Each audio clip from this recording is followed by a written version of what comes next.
हैं, सही फैसला लेना चाहते हैं, सीखना चाहते हैं तो ये शो आपके लिए है।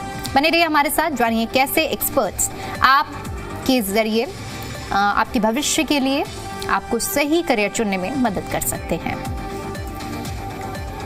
तो देखिए जो ऑप्शंस हैं वो भी हम आपको बता देते हैं। साइंस स्ट्रीम में आपके पास क्या ऑप्शन है? अगर आप साइंस स्ट्रीम से हैं तो आपके पास इंजीनियरिंग के लिए बीटेक और बी का ऑप्शन है, डॉक्टर बनने के लिए एमबीबीएस का ऑप्शन है और बीडीएस और बीएमएस बीएससी करके टीचिंग या रिसर्च का ऑप्शन है।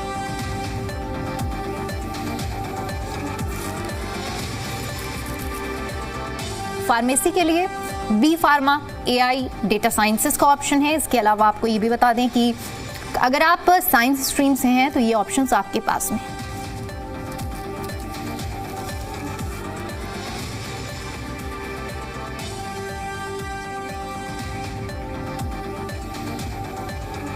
अगर आप कॉमर्स स्ट्रीम से हैं तो कॉमर्स स्ट्रीम के आपके ऑप्शन आप स्क्रीन पर देख सकते हैं। सीए, सीएस, सीएमए जैसे प्रोफेशनल कोर्सेज आप कर सकते हैं। बीबीए के ज़रिए मैनेजमेंट फील्ड में आप एंट्री ले सकते हैं। बैंकिंग और फाइनेंस सेक्टर में आपको अच्छे मौके मिलते हैं। डिजिटल मार्केटिंग और बिजनेस एनालिटिक्स का ऑप्शन भी आपके पास होगा।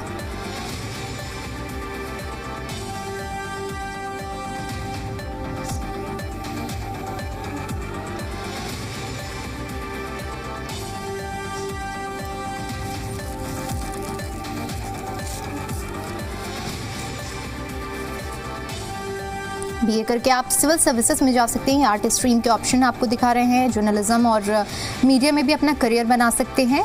डिज़ाइनिंग, फैशन और फाइन आर्ट्स के अच्छे ऑप्शंस भी आपके पास में हैं। होटल मैनेजमेंट और ट्रैवल सेक्टर के भी ऑप्शन आपके पास में हैं।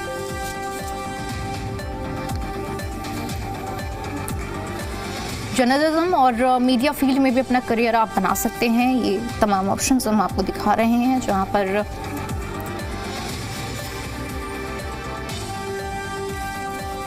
फैशन और फाइन आर्ट भी आपके लिए एक अच्छा विकल्प हो सकता है।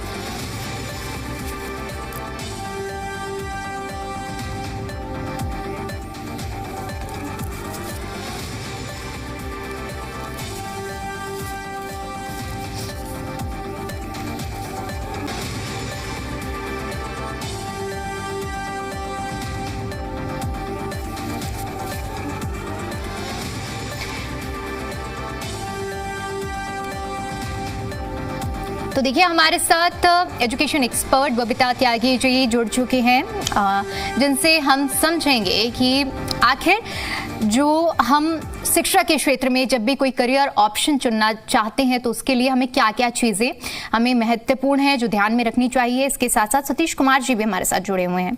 बबीता जी, मैं सबसे पहले आपके साथ शुरुआत करना चाहती हूँ।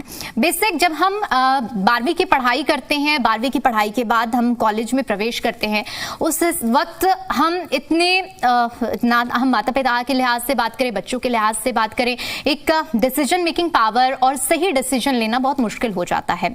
ऐसे में as an career expert, education expert, आप किस तरह से ओवरऑल सलाह देंगी तीनों ही स्ट्रीम, चाहे हम साइंस की बात करें, कॉमर्स की बात करें या आर्ट्स की बात करें, अपना चुनाव करियर का कर पाए लोग? जी नमस्कार सभी दर्शकों को। मैं जिन स्टूडेंट्स ने अभी 12वीं इसी साल एग्जाम दिए हैं, पहले तो बहुत सारी बधाइयां, क्योंकि आपका स्कूली जो एक सफर था वो पूरा हुआ और अब आप जिंदगी के एक अगले पड़ाव में एंट्री करने जा रहे हैं। लेकिन एक बड़ा क्वेश्चन मार्क यहाँ उभरता है कि अब क्या। देखिए 12वीं तक बच्चे को कभी सोचना नहीं पड़ता, हर साल रिजल्ट आए, अच्छा आए, बुरा आए, उसके एक्सपेक्टेशंस के अकॉर्डिंग ना आए तो भी बच्चे को पता है कि मैं अगली क्लास में मुझे चले जाना है। और 12 साल तक कभी ना पेरेंट्स की ये चिंता होती है, ना ही बच्चे की कोई चिंता कि मुझे क्या करना है। लेकिन अब अगर बात करें इस स्टेज पर 12वीं के बाद, तो एक बहुत बड़ा चैलेंज है पेरेंट्स के लिए भी और स्टूडेंट्स के लिए भी कि अब आगे क्या। क्योंकि अब जो वो स्टेप लेंगे उस स्टेप के अकॉर्डिंग उनकी पूरी लाइफ एक शेप ले लेगी, या कह सकते हैं कि उनकी जिंदगी को एक दिशा मिल जाएगी। तो मुझे ऐसा लगता है कि इंडिया में कोई एक आंसर इस क्वेश्चन का नहीं हो सकता। हर एक बच्चे को जब वो 12वीं कर लेता है तो ये देखना चाहिए कि मेरे पास रिसोर्सेस कितने हैं, मेरे पास साधन कितने हैं और मेरे लिए कमाना किस उम्र में जरूरी है? देखिए मैम, हर बच्चे का आर्थिक, अगर मैं बात करूं बैकग्राउंड, तो अलग अलग होता है। कुछ पेरेंट्स ऐसे हैं जो वेल ऑफ हैं, जो अपने बच्चे के 12वीं के बाद भी 5-7 साल तक कोई टेंशन नहीं देते हैं, नहीं उनके घर में कमाना बहुत नेसेसरी होता है। लेकिन बहुत सारे स्टूडेंट्स को मैं पर्सनली जानती हूँ जो 12वीं बहुत मुश्किल से कर पाए हैं, जिनके लिए तुरंत से पेरेंट्स चाहते हैं कि अपने पैरों पे खड़े हो जाएं। कई बार तो ऐसा होता है कि पिता नहीं थे, माँ ने जैसे तैसे करके बच्चे को पढ़ाया। तो ये हर किसी के हालात देखने के बाद बच्चे को एनालाइज करना चाहिए कि मेरी जिंदगी का अगला बड़ा स्टेप क्या होगा, क्योंकि इसके ना बहुत सारे आंसर्स हैं। जैसे मैं आपको एग्जांपल दूं, हम जो बच्चे पढ़ाई में अच्छे हैं और जिन्हें पढ़ने में इंटरेस्ट आता है, वो आफ्टर कंप्लीशन ऑफ क्लास 12 अपनी पढ़ाई को कंटिन्यू कर सकते हैं। जो बच्चे रिसोर्सेज से संपन्न हैं, जिनके पास साधन बढ़िया हैं, उन बच्चों को पढ़ाई आगे करने में कोई प्रॉब्लम नहीं है। इनफैक्ट हायर एजुकेशन तक जो जाते हैं वो जिंदगी में बहुत कुछ हासिल भी कर लेते हैं। लेकिन अगर मैं बात करूं कि किसी बच्चे का पढ़ाई में बहुत मन नहीं था और उसने बस गिरते पड़ते ही 12वीं किसी तरह से पास की है, तो उसके पास फिर अलग तरीके से उसको अपने करियर को सोचना पड़ेगा। एक ऑप्शन हो सकता है, अगर बहुत जल्दी ही कमाना पड़े, तो जैसे मजदूरों के बच्चे हैं या किसी के पिताजी नहीं है, तो बच्चे को 12वीं करते ही, कई बार मैंने ऐसा देखा है कि नौकरियों की तरफ मुड़ना पड़ता है। तो बहुत सारे बच्चे उस डिसीजन में एक डिसीजन ले लेते हैं कि हम प्राइवेट सेक्टर में जॉब कर लें। आप जानती हैं, मेट्रोपॉलिटन शहरों में 10,000, 12,000, 15,000 की नौकरियां हमेशा से थी, हैं और रहेंगी, लेकिन उसमें भविष्य की कोई गारंटी नहीं होती। और बहुत बार ऐसे लोगों को मैं जानती हूँ पर्सनली, जो 12-13 हजार पर ही अटक के पूरी जिंदगी काम करके हद से हद 20,000 तक पहुंच पाते हैं।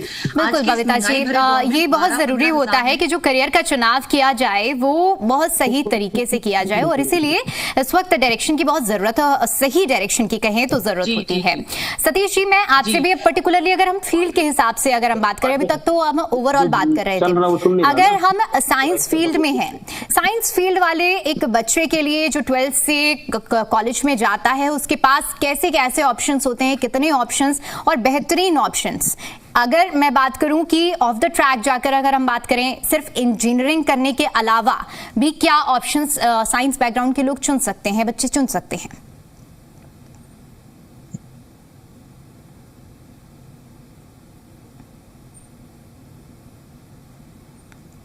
सतीश जी, क्या आप तक मेरी आवाज पहुंच पा रही है? ठीक है, मुझे लगता है सतीश जी से फिलहाल जी, गुड मॉर्निंग जी, फर्स्ट ऑफ ऑल। और मैं यस मैम, सबसे पहले सभी को नमस्कार। और जैसे कि आज का जो आपका टॉपिक है, आज का जो विषय है हमारा, कि बच्चों को +2 के बाद क्या करना चाहिए, जैसे कि अभी मैडम ने बताया, बहुत सारे ऑप्शंस हैं और सबकी सिचुएशंस भी अलग अलग होती है। लेकिन मैं इसको ब्रीफ में थोड़ा बताऊंगा कि जो +2 के बाद जो बच्चे +2 आर्ट्स से है या कॉमर्स से है, बेसिकली उनके लिए, और साइंसेज वाले भी इसमें जा सकते हैं।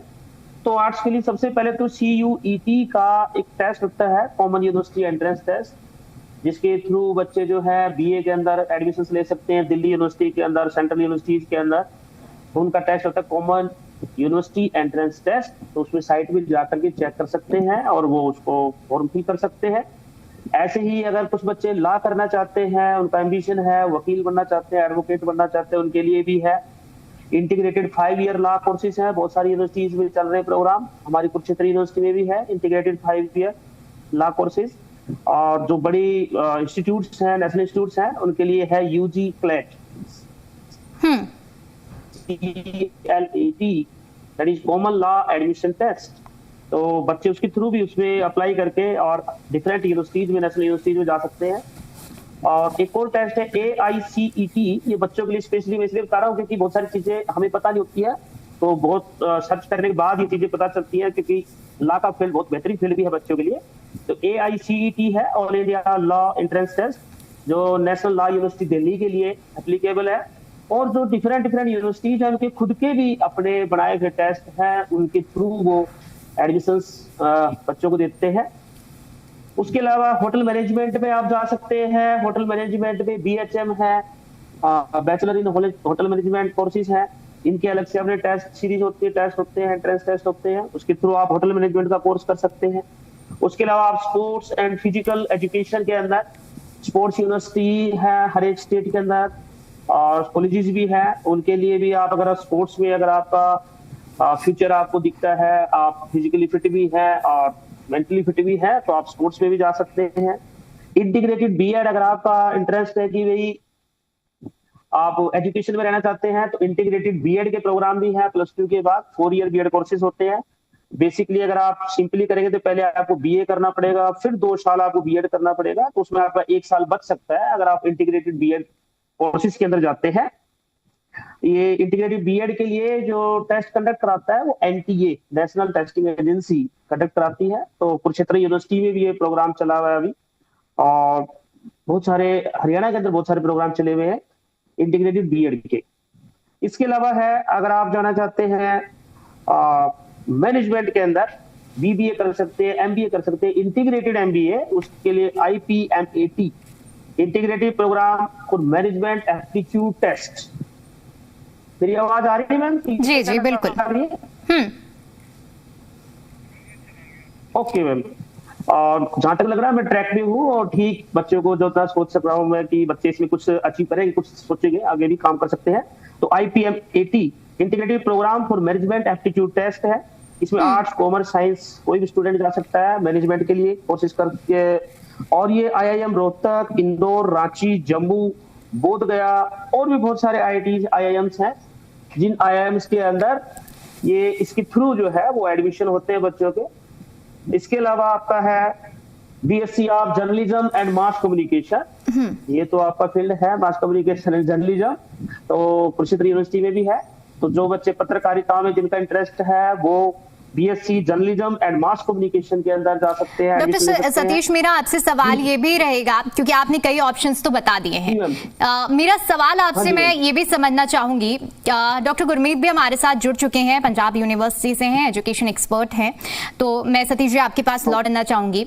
ये एक ऐसा समय होता है जब अपने करियर का डिसीजन ले पाना बच्चे के लिए भी बहुत मुश्किल होता है, क्योंकि उसके मन में डर होता है कि आज हम अगर ये स्ट्रीम चुन लेते हैं, ये ऑप्शन चुन लेते हैं, आगे जाके इसका हमें बेनिफिट मिलेगा या नहीं मिलेगा।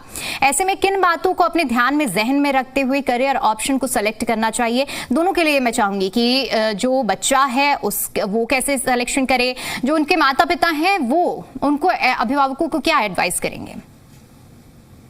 देखिए, पहली बात तो ये कि अभी हमारे जो कुरुक्षेत्र विश्वविद्यालय के साथी थे, उन्होंने आपको बताया कि जो कोर्सेज आप ले सकते हैं +2 के बाद, उनके बारे में डिटेल में अलग अलग फील्ड है। जहां तक एक चीज संभवतः मतलब हो सकता है उन्होंने कही हो, मैं और ऐड करना चाहूंगा, विशेष तौर पे जो हमारी लड़कियां हैं, क्योंकि ये जो मौजूदा सरकार है, इसने आप जानते हैं कि एनडीए के जो द्वार हैं वो भी महिलाओं के लिए खोले, लड़कियों के लिए खोले। तो +2 के बाद उसकी भी परीक्षा होती है, जैसे सीडीएस होती है वैसे ही एनडीए की परीक्षा भी होती है, और राष्ट्रीय स्तर पर वो परीक्षा आयोजित की जाती है यूपीएससी के द्वारा। और उस परीक्षा को भी अवश्य ही, अगर आप एक शानदार कैरियर चाहते हैं सेना में हमारी, क्योंकि पहले एक दिक्कत थी महिलाओं की कि परमानेंट कमीशन की उनकी सुविधा उनको नहीं थी, और इस बात को लेकर बहुत सालों तक डिबेट चली थी कि सेना में कमीशन होना चाहिए नहीं, कुछ देशों में अलाउड है, कुछ में नहीं है, और बड़े उसके तरफ पर दोनों तरफ से पक्ष में कारण बताए गए थे। लेकिन अब स्थायी कमीशन का जो अवसर है वो भी अफसर के तौर पे आप शामिल हो सकते हैं। एनडीए के बाद आप जो अपनी प्रशिक्षण पूरा करके आप फौज में अफसर बन सकते हैं, जो कि बहुत ही एक सम्मान और शानदार कैरियर हो सकता है। और विशेष तौर पे जैसे मैंने कहा कि लड़कों के लिए तो वो ऑप्शन पहले भी था, लेकिन लड़कियों के लिए पहले नहीं था, तो कुछ वर्ष से अब वो भी एक ऑप्शन है। दूसरी बात ये है कि अनफॉर्चुनेटली जो आप कह रहे हैं कैसे डिसाइड करें, कई बार ये होता है कि हम जानते हैं कि विदेशों वगैरह में, कई देशों में ये रिवाज है कि 18 साल के बाद बच्चा आत्मनिर्भर हो जाता है लगभग +2 के बाद, और वो कुछ काम करता है, फिर वो कोर्सेज करता है अपनी चॉइस से। कई जगहों पर तो ये भी मैंडेटरी है कि आप किसी कोर्स में एडमिशन लेना चाहते हैं तो आपको पहले कार्य अनुभव होना चाहिए।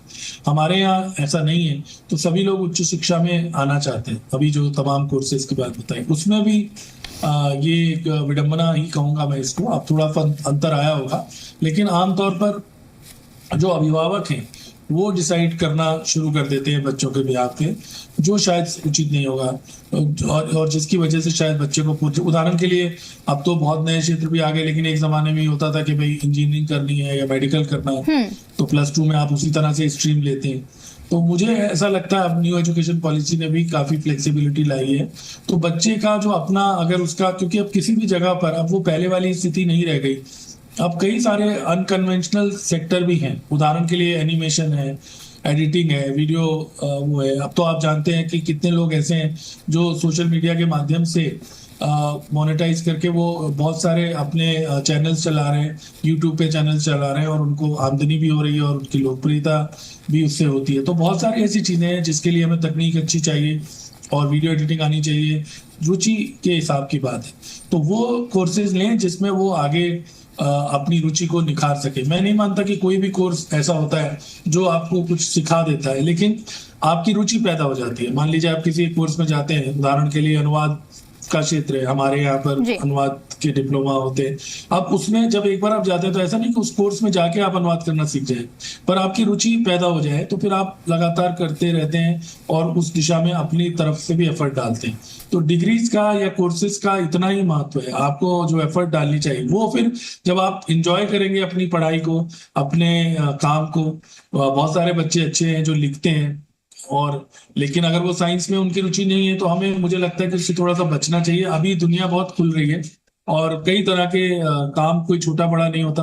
हम लोगों के यहाँ ये भी एक दिक्कत रहती है हमेशा कि अगर हम कहते हैं कि कोई स्किल डेवलप कर लो, कोई और चीज सीख लो, तो उसमें बच्चों को ये लगता है या उनके अभिभावकों को ये लगता है कि नहीं ये तो काम छोटा है, जबकि कोई भी काम छोटा नहीं है। दुनिया में बहुत सारी जगहों पर इस तरह का जो भेदभाव है या कामों को लेकर जो ये छोटे बड़े वाली भावना है वो नहीं है। बहुत सारे लोग, हम कई जगह हम लोग जाते हैं तो हम देखते हैं कि वो पीएचडी भी कर रहे हैं और शाम को वो किसी रेस्टोरेंट में काम भी कर रहे हैं। हमारे यहाँ आपको ऐसे उदाहरण बहुत कम मिलेंगे और अगर आप ऐसी कोई बात कहेंगे तो कई बार लोग नाराज भी हो जाते हैं। बिल्कुल। या फॉर एग्जांपल कि कभी किसी से कहो बिल्कुल गुरमीत जी, बबीता जी, ठीक है, मैं गुरमीत जी मैं लौटूंगी आपके पास। बबीता जी, मैं आपसे अब ये समझना चाहूंगी कि कई बार ऐसा होता है कि बच्चे चाहते तो हैं कि गवर्नमेंट यूनिवर्सिटीज में, कॉलेजेस में उन्हें एडमिशन मिले, लेकिन क्योंकि मेरिट इतनी ज्यादा हो जाती है, अब तो कॉमन एंट्रेंस एग्जामिनेशन हो गए हैं जिसकी वजह से नहीं हो पाता है हर बच्चे का संभव कि गवर्नमेंट यूनिवर्सिटी में उन्हें दाखिला मिल पाए। ऐसे में उन्हें जब प्राइवेट का रुख करना पड़ता है तो किन बातों का ध्यान रखना चाहिए? कॉलेजेस के सिलेक्शन में, प्लेसमेंट के लिहाज से क्या क्या चीजें ऐसी अहम हो जाती हैं जिसे देखना चाहिए? मैम देखिए, जैसे अभी सर ने कहा कि दुनिया बहुत तेज गति से बदल रही है। मेरा ये मानना है पर्सनली कि अब वो जमाने चले गए जब बच्चा सिर्फ बीए, बीकॉम, बीएससी के पीछे भागता रहे। इस बदलते दौर में हर स्टूडेंट को, देखिए यूनिवर्सिटी की अगर आप बात कर रही हैं तो यूनिवर्सिटीज अब उतना मैटर करती ही नहीं है। इनफैक्ट अब तो एजुकेशन लेना इतना आसान बन गया कि ऑनलाइन की तरफ भी बहुत सारे बच्चों का रुझान हो गया। और वो अभी सर कह रहे थे स्किल्स के ऊपर बात कर रहे थे। इंडिया में हर स्टूडेंट को समझना पड़ेगा कि सच में अगर उससे टाइम रहते अपने सही डिसीजंस लेने हैं तो या तो अगर पढ़ाई में बहुत अच्छा है तो एकेडमिकली अपना उस तरफ देखे, लेकिन अगर उसे लगता है कि बहुत अच्छी मेरी पढ़ाई नहीं हो पाएगी तो फिर कोई स्किल हासिल करे या अपनी स्थिति के अनुसार, अगर वो लोअर मिडिल क्लास से है, मैं पर्सनली सजेस्ट करूंगी क्योंकि मैंने वो तबका ज्यादा देखा है कि बच्चे के लिए एक ऑप्शन खुल सकता है 12वीं करते ही बच्चा अपने कॉम्पिटिटिव एग्जाम्स की तरफ मुड़ जाए। और इंडिया में सेंट्रल गवर्नमेंट में, स्टेट गवर्नमेंट में बहुत सारी वैकेंसीज आती रहती हैं। अगर आपके पास साधनों की बहुत कमी है या आपको लगता है कि मैं बहुत समय तक पढ़ाई में या किसी इस तरह के डिप्लोमा डिग्री में एनरोल नहीं होना चाहते तो एक अच्छा ऑप्शन हो सकता है। रही यूनिवर्सिटीज की बात, तो मुझे ऐसा लगता है कि अब बराबरी का टाइम आ गया है। बच्चा अगर रेगुलर किसी नॉर्मल यूनिवर्सिटी से पढ़ाई करे, मैं यहाँ उन यूनिवर्सिटीज का जिक्र नहीं कर रही हूँ जो करोड़ों रुपए में या लाखों रुपए में डिग्रीज देते हैं, वहां हो सकता है बच्चों पे बहुत अच्छा काम होता हो, पर जितना मैं नॉर्मल अपने लोकल एरियाज में या डीयू की बात भी करूं, कई बार हम शाम को जैसे लेट नाइट अगर यूनिवर्सिटी के आसपास घूमते हैं तो देखते हैं कि बहुत सारे बच्चे हैं जो नशे की तरफ और गलत संगत की तरफ लिप्त हो गए हैं। तो अगर पेरेंट्स ये सोच रहे हैं कि यूनिवर्सिटी में भेज के उनका काम पूरा हो जाएगा तो ये गलत फहमी है। आज के इस बदलते दौर में एजुकेशन के डिग्री, डिप्लोमा आप कॉरेस्पॉन्डेंस से कीजिए, आप रेगुलर कीजिए या आप ऑनलाइन कीजिए, वो सब बराबर हो गए। बच्चे को 12वीं करते ही किसी ना किसी इस तरह के रास्ते को पकड़ लेना चाहिए ताकि उसकी जिंदगी 3, 4, 5 साल में अपना कमाने खाने लायक हो जाए। आज के इस दौर में अगर देखें सोशल मीडिया भी बहुत एक्टिव है, लेकिन इन सब चीजों का ना ये नहीं पता कि कितना भविष्य है। हो सकता है 5-7 साल में जाते जाते ये सब चीजें बदलने रुक। तो मुझे ऐसा लगता है कि अपनी आर्थिक स्थिति के अनुसार निर्णय लेना चाहिए। और एक ऑप्शन में हमेशा आज भी मिडिल क्लास परिवारों में गवर्नमेंट जॉब को प्रेफरेंस दी जाती है कि अगर घर में एक भी सरकारी नौकरी है तो बच्चे के साथ साथ पेरेंट्स और उसके घर वाले सेफ फील करते हैं। बहुत सारे पेरेंट्स हैं जो आज भी चाहते हैं, आप ये देखिए IIT करने के बाद, MBBS की इतनी हायर लेवल की इतनी टफ एग्जामिनेशन क्रैक करने के बाद जब बच्चे इतनी डिग्रीज लेके आते हैं, वापस मुड़ के बहुत सारे लोग UPSC की तरफ आते हैं। तो आज भी वो जो रुझान है सरकारी नौकरी की तरफ वो खत्म नहीं हुआ है। तो क्यों ना अपने आर्थिक हालात देखते हुए 12वीं के बाद एक ऑप्शन में रखें, अगर पेरेंट्स को लगता है गवर्नमेंट जॉब का ऑप्शन एक अच्छा ऑप्शन है। आपने बिल्कुल ठीक जिक्र किया है कि समय तो बदलता जा रहा है, दौर हमने बदलते हुए देखे, लेकिन जो कह रहे हैं कि सरकारी नौकरी की जो चाह होती है वो अभी खत्म नहीं हुई है और वो उसी तरह बरकरार है। आज भी लोग सरकारी नौकरी के लिए, चाहे जितने बड़े बड़े, चाहे इंजीनियरिंग, डॉक्टर, लेकिन लौट कर वो सरकारी नौकरी की तरफ ही आ रहे हैं। ऐसे में अब चूंकि मेरे पास समय भी कम है तो मैं चाहूंगी कि एज एन एक्सपर्ट्स आप सभी लोग अपनी अपनी जो एक सजेशंस के तौर पर, जो आपको युवा सुन रहे हैं, जिनमें आपकी करियर गाइडेंस की जरूरत है, तो वो भी बताएं कि मुख्य तौर पर क्या विशेषताएं रहती हैं, किस तरह से आपका आज का जो सही चुनाव है वो कल आपको मददगार साबित होगा। बबीता जी, मैं आपके साथ शुरुआत करना चाहूंगी। जी, मैं सभी बच्चों को बहुत कम शब्दों में कोशिश करूंगी समझाने की। 12वीं करते ही आपको 3-4 चीजें अपने दिमाग में रखनी है। पहला, आपका फाइनेंशियल स्टेटस कैसा है। दूसरा, आपको कमाना किस उम्र तक जरूरी है। अगर आपके पीछे बैक पे अच्छा खासा काम धाम है, आपके पिताजी या आपके पूर्वज आपके लिए बहुत सारी संपत्ति छोड़ के गए हैं, तो आप अपनी मर्जी का डिसीजन लीजिए। लेकिन अगर आपके हालात बहुत अच्छे नहीं हैं, आर्थिक रूप से आप कमजोर वर्ग से आते हैं, तो फिर कोशिश कीजिएगा जल्दी पैरों पे खड़े हो ताकि आपके परिवार को एक सहारा मिले। उसके ऑप्शंस ढूंढिए। उसके ऑप्शंस में हो सकता है गवर्नमेंट जॉब की तैयारी करना या फिर कोई ऐसी स्किल सीख लेना जो आपको 1-1.5 साल में ही कमाने खाने के लायक बन जाए। अगर आपके पास पैसा है अच्छा और आपका पढ़ाई में इंटरेस्ट है तो कॉलेज कीजिए, अच्छी यूनिवर्सिटीज में जाइए और वहां के एक कल्चर को सीखिए, समझिए, तब आगे बढ़िए। और अगर आप में बोलने की कला है, कम्युनिकेशन की अच्छी स्किल है, तो आप जर्नलिज्म में या आज की दुनिया में तो सोशल मीडिया भी अपने आप में एक अच्छा प्लेटफॉर्म साबित हो सकता है। तो ये बच्चे को डिसाइड करना पड़ेगा अपने आर्थिक स्थिति को देखकर कि मेरा भविष्य किस तरफ जाना चाहिए। जितनी जरूरत हो उसके हिसाब से डिसीजन लेना चाहिए। जी बिल्कुल ठीक है। बलदेव जी, मैं आपसे भी इसी सवाल का जवाब चाहूंगी कि आप अपने लिहाज से, अपने तरीके से दर्शकों को ये बताएं कि क्या क्या महत्वपूर्ण चीजें हो जाती हैं, क्योंकि आज का जो चुनाव है वो कल आपके भविष्य को या तो सही बना सकता है या फिर आपके जो फैसले हैं उस पर आपको अफसोस भी करना पड़ सकता है।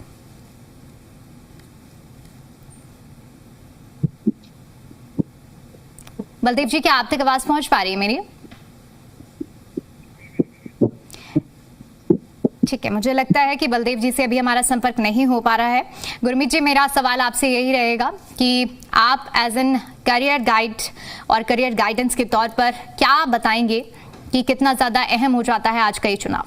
देखिए, एक बात तो पहले तो ये माननी चाहिए सभी लोगों को समाज में कि जो हमारे यहाँ, क्योंकि आबादी ज्यादा होने की वजह से जो अवसर है वो सीमित है और कंपटीशन बहुत टफ रहते हैं। तो हमें बच्चों के साथ बहुत ही, हम लोगों को भी ये जिम्मेदारी बनती है कि हम उनसे बहुत ही स्नेह से, बहुत ही प्यार से उनसे बात करें। और साथ में बच्चों को हमें ये बोलना पड़ेगा कि देखिए, हर आदमी अपने में यूनिक है। 140 करोड़ हम हैं और तो दुनिया में पता नहीं कितने, लेकिन आप देखती हैं ना कि किसी के भी जो फिंगरप्रिंट्स हैं वो एक जैसे नहीं होते। बायोमेट्रिक जो होती है, जब आप देखते हैं उसके आधार पे ही सब कुछ तय होता है। तो अगर किसी 2 आदमी के एक छोटी सी उंगली के भी जो निशान है वो सेम नहीं होते, तो हर व्यक्ति अपने में अलग है। हर व्यक्ति अपने, उसको अपना USP जिसे हम बोलते हैं वो पहचानना चाहिए कि उसकी ताकत क्या है। और दूसरा, ये चीज मन से निकाल देनी चाहिए। मान लीजिए, मैं एक आपको छोटा सा उदाहरण देता हूँ कि आप कोई काम सीख रहे हैं, आप कोई इलेक्ट्रिशियन का काम सीख रहे हैं, आप प्लम्बरी का काम सीख रहे हैं, तो आप ये मत सोचिए कि लोग क्या कहेंगे। ये जो लोग हैं इनके चक्कर में ही हम बर्बाद हो जाते हैं। कई बार लोग मजाक में कहते हैं कि भाई ये 4 लोग हैं कौन जिनकी सोच के हमने जिंदगी जी नहीं अपने तरीके से। तो अपने तरीके से आप जीवन जिए, जो आपको ठीक लगे काम सीखिए। बहुत सारी चीजों की आज के समय में डिमांड है। जो व्यक्ति, हम लोग अपने को तैयार नहीं करते। बहुत बार हम बच्चों को कहते हैं कि हम लोग ये रोना तो रोते हैं कि भ्रष्टाचार है, नौकरियों में मुश्किल है, कमी है, लेकिन हम खुद कितने तैयार हैं? हमने अपने आप को कितना तैयार किया हुआ है? हम कितना बोल सकते हैं, हम कितना लिख सकते हैं, हम कितना आज की तारीख में, जैसे मैंने कहा, तकनीक में हम कितना प्रवीण है, हम वीडियो एडिटिंग कितनी अच्छी कर सकते हैं। ये तमाम चीजें जो हैं वो बहुत इंपॉर्टेंट है। तो बच्चों को मैं यही कहना चाहूंगा कि जीवन में, और ये हमेशा विश्वास रखिए कि ईश्वर जो है वो आपके लिए अगर एक रास्ता बंद करता है तो 10 रास्ते खोल बिल्कुल, है। बहुत सही तो बात आपको गुरमीत जी जो आपने मन कही है करे, कि अगर एक रास्ता बंद होता है तो भगवान जरूर दूसरा रास्ता खोलता है, और इस बात पर सभी को भरोसा भी रखना चाहिए। आखिरी सवाल बलदेव जी, अगर आप तक मेरी आवाज पहुंच पा रही हो तो मैं आपसे यही चीज समझना चाहूंगी, जिस पर दोनों ही एक्सपर्ट्स ने अपनी अपनी राय रखी और अपना सुझाव दिया है। तो एक एक्सपर्ट के तौर पर आप क्या सुझाव देना चाहेंगे बलदेव जी? सतीश जी माफ कीजिएगा, सतीश जी आप तक मेरी आवाज पहुंच रही है? ओके मैम, यस यस मैं माफी चाहूंगी, आपके नाम में थोड़ा कंफ्यूजन हो गया था सर। ठीक है मैम, कोई बात नहीं। मैं ये बताना चाहूंगा कि देखो, वैसे तो दोनों एक्सपर्ट्स ने बहुत अच्छे बताया है, लेकिन सबका अपना अपना विजन है। और मैं ये कहना चाहूंगा, जो आज के समय में जो हम बताते हैं ना कि हमारा दुश्मन कौन है पढ़ते टाइम, क्योंकि मेन हमें बच्चों को एजुकेशन जो लेनी है +2 के बाद, BA करे, चाहे BHM करे, चाहे वो BBA करे, चाहे BSc, चाहे इंजीनियरिंग में जाए, चाहे मेडिकल में, कहीं भी जाए, एक तो उनको अपना डिसिप्लिन मेंटेन रखना चाहिए। चाहे किसी भी फील्ड में जाए, उसमें उनका इंटरेस्ट है, उसमें वो ज्यादा अचीव कर सकते हैं, उसमें ऊंचाई तक वो पहुंच सकते हैं। और एक आर्थिक पैरामीटर जो मैडम ने बताया, वो चलो उनकी नजर में हो सकता है, बट आर्थिक के अलावा भी हमें थोड़ा ठीक और है ऊंचे सपने सतीश जी, देखने माफी के साथ आपको रोकूंगी क्योंकि समय कम है, इसलिए यहीं पर इस डिस्कशन को खत्म करना पड़ेगा। आप सभी गेस्ट का बहुत बहुत शुक्रिया हमारे साथ जुड़ने के लिए। और